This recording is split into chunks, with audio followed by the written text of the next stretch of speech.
Hey guys, and welcome to Right on Focus. Today we've got some wonderful things lined up for you. You know what? We talked to Lieutenant Colonel Alan West. What a great guy. I mean, you're going to just love what he has to say about America and the direction that we're going in. I think it's going to be good. And also, we're going to talk about mean tweets. It's wonderful. You know, here we are. We're like starting to get this show going, and we already have haters, but we kind of love it. Oh, who's going to be mean to me? My goodness. Anyway, stick around. We got a lot of good things coming.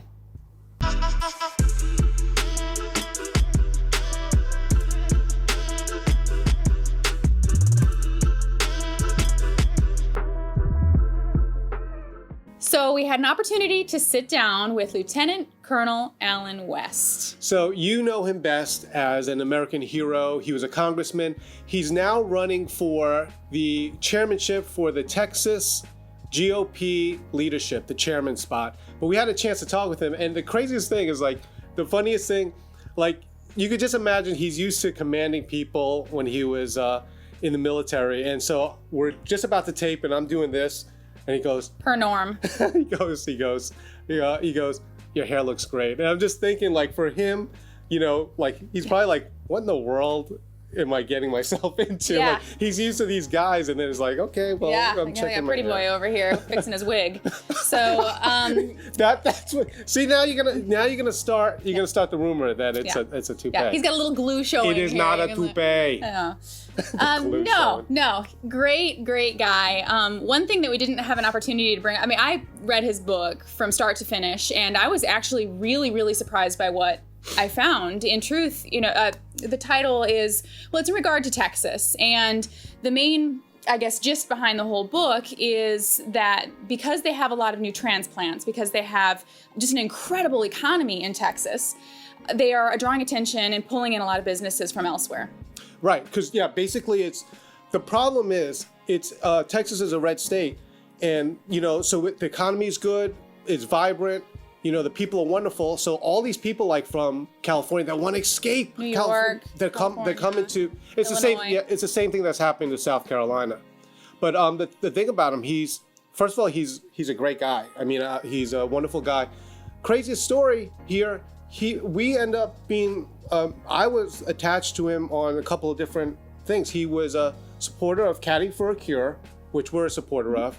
He's a supporter of Latinos for Trump, which I'm a supporter of. And also the Mighty American Strike Force, which I'm involved in and he's involved in. So It's just crazy that, I have never met him before. This was a online interview, but I will meet him. We will meet him personally in March. Right. But going back to what I was saying, I think that the point that he was trying to make is the issue and concern for Texas at current is that they have all these transplants that are running away from their current situation, their current economy to Texas, but they're bringing those ideals with them. So we have blue state voters pouring into a red state and potentially turning what they've run from and just bringing it with them. So it was a really, really great read on just kind of tearing apart the differences between the different scenarios that they've all set up. No, exactly. And the one thing that you'll find with him is the passion that the Lieutenant Colonel Alan West has for America. And I think he's just someone that we should get behind. He's a proven leader and just a wonderful guy. So stay tuned. Once we come back, we'll go right into the interview with Lieutenant Colonel Alan West.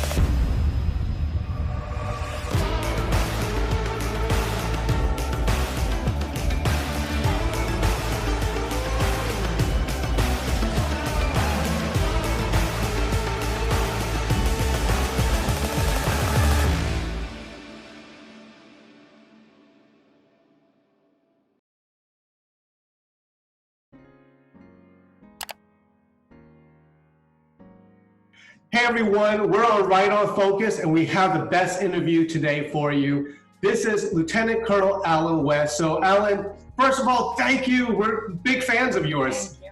Well, I am very appreciative, and hopefully this will be the first of many times. And I just want to wish you all Merry Christmas, Happy New Year, and also to your listening audience. Thank you thank you so much. The craziest thing, in your book, you mentioned the Alamo, and then Nadine and I, did you love it? Absolutely. We learned a lot, actually, when we were in San Antonio. We enjoyed it a lot. This was just literally probably like not even a month ago or something that we went there. And I know that the Alamo inspired you, right? Yeah, it really did. You know, I was born and raised in Georgia and went to the University of Tennessee. And if you know the story of the Alamo, you know, Jim Bowie was originally from Georgia. And of course, you know, Davy Crockett was also a former member of the United States House of Representatives, like myself. And it's just an incredible story how all of these men came here to the great state of Texas to fight for liberty and freedom against tyranny. And when you look at that stand that they made then at the Alamo, there's a very important stand that has to be made in Texas today. You know, absolutely. Craziest story, right? One of the guys was from South Carolina, where me and Nadine are from. I can't remember the guy's name. I think he was the one. Travis? Yeah. William Barrett Travis is originally from South Carolina. He was the guy that, you know, the amazing thing, guys, you know, he was only 26. Now you think about that, a 26-year-old that commanded 185 for those 13 days. And you go back and you read that just absolutely incredible letter that he wrote to Sam Houston on February the 24th of 1836, how he talked about how he would not surrender or retreat. He talked about his honor as a soldier and his honor to his nation. And he, you know, those immortal words, victory or death. And so this is what we should be showing examples to millennials today in the United States of America. These are the type of 26-year-olds that America, real America, produces, and they should not be following along the patterns or the examples of, well, you know, the Bernie Sanders model, the Alexandria Ocasio-Cortez model, that think that, you know, really wants to make them more so victims than victors. And that's the key aspect, I think, that we should gather from what happened at the Alamo. Even in their death, they were victorious because we remember them and we're still talking about them today, and we'll always talk about them. Absolutely. And I think that, you know, your book really touched on that idea of the dangers of progressive socialism and really where we are with, you know, those main core differences between the two mindsets being, you know, equality of opportunity, as you say, yes, versus equality of outcome. And absolutely. I thought that was just incredibly brilliant to put that down on paper and really pick that apart. Well, we need to do a better job at messaging, and I don't think we do a really good job of that. And we need to make that clear dichotomy. You know, it's the equality of opportunity that says a kid like me, I was born in 1961 in the inner city of Atlanta, Georgia, in a blacks-only hospital. And the opportunities that this country has afforded me, you know, coming out of the same neighborhood that gave us Dr. Martin Luther King Jr., the education I've been able to receive, the ability to have, you know, risen to the ranks of lieutenant colonel in the Army when my dad was just a corporal in World War II, to command a battalion in combat, to be a member of the United States House of Representatives, to be sitting here with you all talking on your show. This is what America is about. But if we're not careful, we're going to allow people that believe in the equality of outcomes to dictate what we can have, you know, to take away our pursuit of happiness and try to guarantee us some semblance of happiness which they define. Right.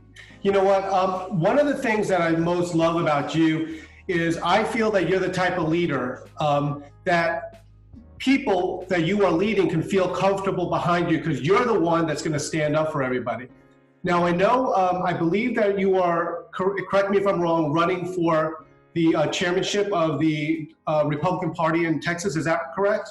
That's correct. Absolutely so. We made that announcement back on August the 15th, and you can follow us at Texas.com, westfortexas.com, because when I look at the fact that just this past Friday, we had Joe Biden here in San Antonio. And again, Joe Biden in the city of William Barrett Travis, Jim Bowie, Davy Crockett. I mean, that doesn't even make sense.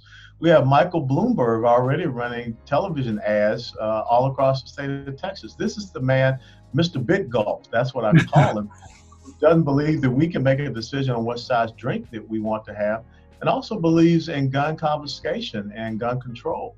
So why are we allowing these type people to have a foothold in a place like Texas? Alexandria Ocasio-Cortez came here for the South by Southwest festival earlier this year. And she talked about ending the oil and natural gas industry in the next 10 years. Well, guess what just happened this last week? We're a net exporter of our oil and natural gas resources. And that's all because of Texas and the hydraulic fracturing that we are doing out in the Permian Basin. But yet she would rather see that incredible miracle that allows us to have, these low energy prices and not be dependent on OPEC and Saudi Arabia and those countries.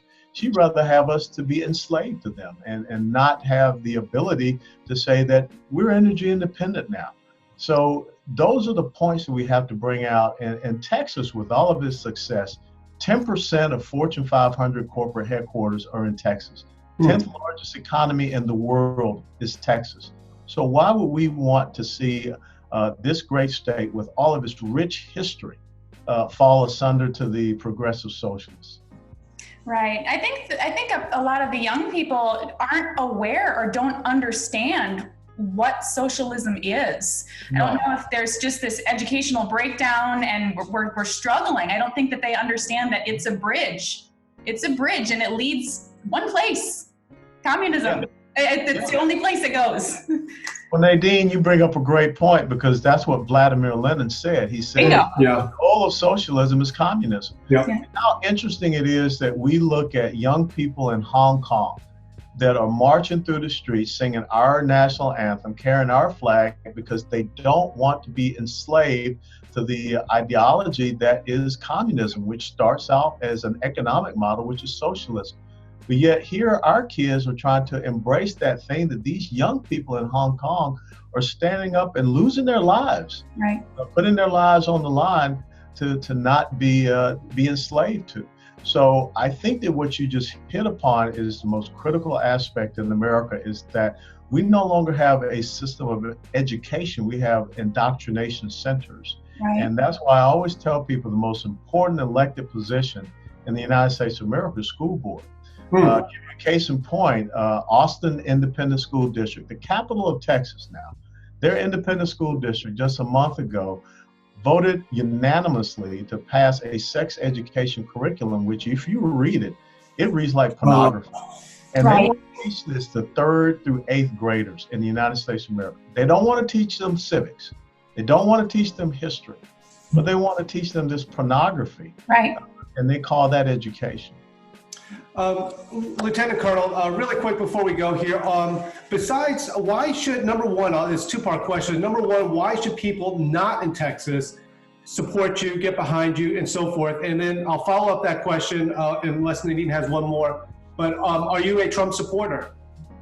Yeah, as a matter of fact, if you've been paying attention to the TV, you will see some commercials that I've been running, speaking out against the impeachment and supporting President Trump. I'm the senior advisor for the Committee to Defend the President. And as a matter of fact, we'll be having some telephone town hall meetings coming up. One Tuesday evening, the 17th of December, which is right now, tonight. So absolutely, I know the president personally. When I was in Congress, 3 of his properties there in South Florida were in the congressional district that I was honored to represent, which included Mar-a-Lago, and I've had several events with them there and in Trump Towers. No one could have done what was needed in the United States of America except for a person like President Donald Trump. We can disagree with certain personality aspects. I'm from down south. New Yorkers can be a little bit loud and boisterous. I got it. I'm married to a Brooklyn girl. Yeah, I'm married to a Brooklyn girl. I know the deal. Now you know what. Now you know what she has to deal with. Long Island. Yeah. So but that's just the New York way. But when you think about someone that has stood up against the onslaught of the progressive socialist left, their media machine, the entertainment, machine, everything. And still look at where we are as a nation with our economy, our national security, our energy security, our foreign policy. This is incredible what is going on.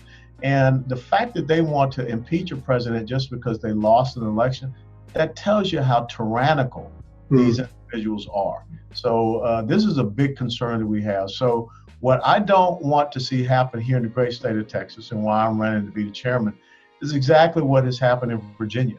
You think about how Virginia now flipped. That's the state that gave us our first president, our first commanding general, our third president, the author of the Declaration of Independence, our fifth president, the author of the United States Constitution. And now you have Governor Ralph Blackface Northam that's in charge of that state, and they're talking about what? His number one issue? Gun control. Yep. So we don't want to see that happen here in Texas.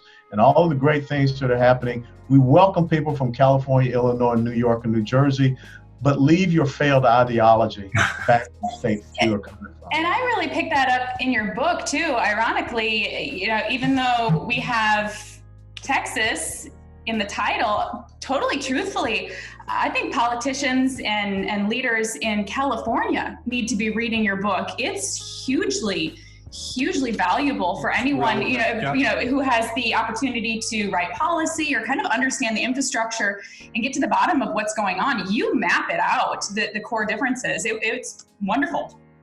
Well, I was a paratrooper in the Army, and life for a paratrooper is pretty simple. Red light, you stay in the airplane. Green light, you can jump out. So I try to make things pretty simple when you look at the choice that we have here in the United States of America. And there's no reason why anyone should choose the path of progressive socialism. And I think an important lesson we need to know that it was just 8 years ago that Venezuela was one of the most prosperous, richest nations in our hemisphere. Look what has happened since 2011 to today in that country. And that's the path that some people want us to be on here in America. Well, Lieutenant Colonel, thank you very much for spending time with us. My pleasure. Oh my goodness. And actually, we're going to get the chance to actually meet each other. I believe in March, me and you are doing an event together in San Antonio. So cool. I look forward to that. And thank you so much for your time. And we really appreciate everything you've been doing. And we're behind you 100%. Thanks so much. Let's do this again. Absolutely. Thank you very much. Merry Christmas. My name is Gene Ho. I was Donald Trump's photographer from the earliest days of the campaign until the very last day. A journey of almost 2 years. Find out what Trump was really like behind the scenes. The stories and pictures will warm your heart and restore your trust in America and your faith in God. Read my new book, Trumpography, available now, and be inspired. Welcome back, everyone. We'll take a little bit of a lighter side here. Now, the best part of being in a show is that you get a lot of haters. And it's crazy because when you have something like Twitter is not even like Facebook. It's like a whole different animal. But it's funny because sometimes people will make lighthearted remarks. The funniest one day was the one that said, Gene, the 80s called and they want their hair back. Yes. My hair's fine, isn't it? So. Yeah, it's great. But the craziest thing about it, and we're going to talk about this, is this couple of tweets that we got. Nadine, do you want to talk about the first one? Sure.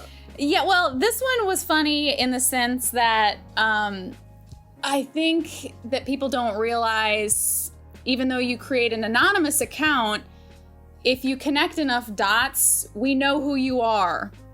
So an anonymous account was created to make a dig, clearly on me. But had named some really massive names in the movement and then attached me. And I don't know if you all follow me on Twitter, probably not, because there's only like 300 of you. So you have these huge accounts. Yeah, these are tremendous accounts with like 200,000. Yeah. Like I think one of them has over 1 million followers. And so this person has how much hate do you have to be to read something Nadine posts on Twitter? And she has a small account. There's only like 300 people there. So she posts something and they hate her so much, right? that they have to go and get a fake account. Like they downloaded and created a fake account just to do a diss with Nadine. I mean, in all fairness, most of my digs on Twitter are towards Hillary Clinton. So I mean, maybe it's her. I guess it could be her, but no. So that was one of them. It's just interesting that people would go through the trouble, I guess, to make a dig on Nadine. And we thought of it as a badge of honor because Nadine was listed with all these other people with massive accounts. But okay, so here's the other one. This people are just insane here. And this once again, it goes back to Twitter, because when it comes to Twitter, it's like open season. At least in Facebook and everything, like there's some decorum there. But anyway, so this person, I took a picture of my children because I support Latinos for Trump. They said, "Hey, Gene, you know what? Wouldn't it be great if you can take pictures of our new T-shirts with your children?" So we did it. They look cute as everything. And so we posted it on Twitter, and then someone, it's crazy, someone said, "Photographic evidence of child abuse." And I'm like, I mean, how are you gonna say that? It's my children in there. It's crazy. Anyway. Yeah. So keep the hate stuff coming because we love to read them. It's all good. And it inspires us. And then you might even be featured here and we could tear you up on TV. Thank you very much, everybody. Okay. Oh, yes, you too. Yes, you too. Okay. Oh, don't worry. Your hair looks great. Right? Uh-huh. Now you know what you have to do with. By the way, Definitely. amazing. Oh. Yes. I was surprised. I was happy. Very happy to have read Did you get the crayons? Did you get the crayons and went with the book? Oh, no. Gosh. Gosh.